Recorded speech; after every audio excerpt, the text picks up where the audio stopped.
Bonjour à toutes et à tous, je suis Véronique Liès, je suis diététicienne, nutritionniste au Terme Marin Monte-Carlo, auteure de livres en nutrition et coach et conférencière dans les entreprises en nutrition santé. Alors je ne sais pas pourquoi aujourd'hui j'avais très envie de vous parler de la cannelle, c'est une épice vraiment mais incroyable avec de très nombreuses vertus que nous allons voir ensemble.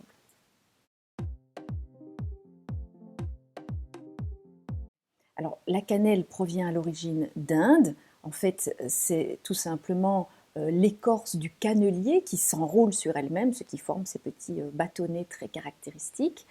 Alors, en termes de contenu, pour 100 grammes de cannelle, ce qui est évidemment une énorme portion, hein, vous le savez, on ne mange jamais ça sur une journée, on est plutôt à 1 gramme environ. Mais donc, pour 100 grammes de cannelle, elle contient 243 calories, 4 grammes de protéines, 30 grammes de glucides, environ 1 gramme de lipides, mais surtout, elle contient plus de 50% de fibres, ce qui est vraiment énorme.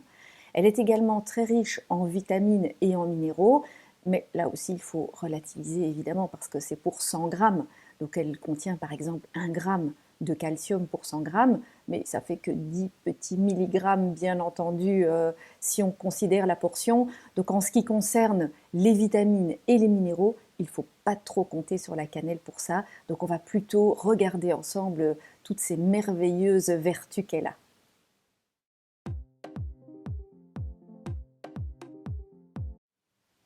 Quels sont ses atouts santé? Figurez-vous qu'ils sont assez incroyables. La cannelle est riche en un composé bioactif qui est l'aldéhyde cinnamique et qui a des vertus antimicrobiennes et anti-infectieuses, donc très intéressant au niveau de la sphère ORL. Hein, pour les rhinites, ce genre de choses-là, éviter les rhumes en hiver, c'est absolument parfait.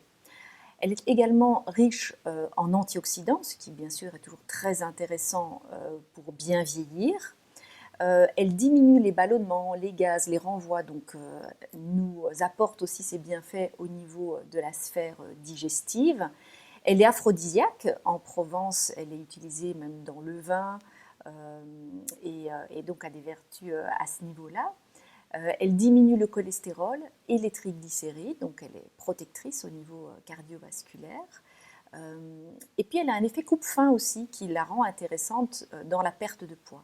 Mais surtout depuis quelques années, elle fait l'objet de beaucoup de recherches et d'études pour ses effets de prévention du diabète et de l'insulinorésistance. En effet, elle a des effets semblables à l'insuline et permet de ralentir l'élévation de la glycémie.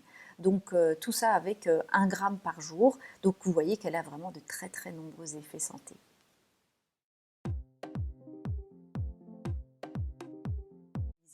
Alors moi je vous conseille d'utiliser plutôt la cannelle de Ceylan, qui est meilleure que la cannelle de Chine, elle est moins toxique pour le foie. Conservez-la à l'abri de la lumière et au sec, vous pouvez l'utiliser en poudre ou vous pouvez également acheter des bâtonnets que vous allez moudre vous-même. Au niveau de la quantité, il semble qu'1 gramme soit une quantité tout à fait suffisante.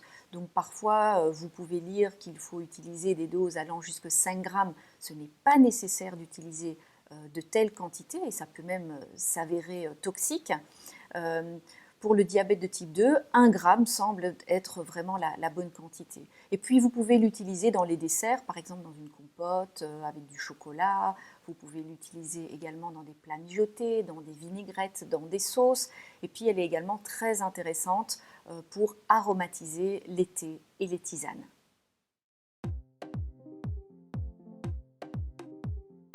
Alors la réponse est oui. Elle peut être potentiellement allergisante. Donc attention, si en consommant de la cannelle, vous avez mal au ventre, des éruptions cutanées ou mal à la tête, arrêtez d'en consommer.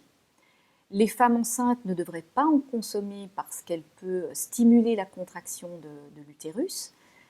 L'huile essentielle ne doit pas être consommée pure ni être appliquée sur la peau. Par ailleurs, l'huile essentielle n'a pas les mêmes vertus que la cannelle prise en poudre.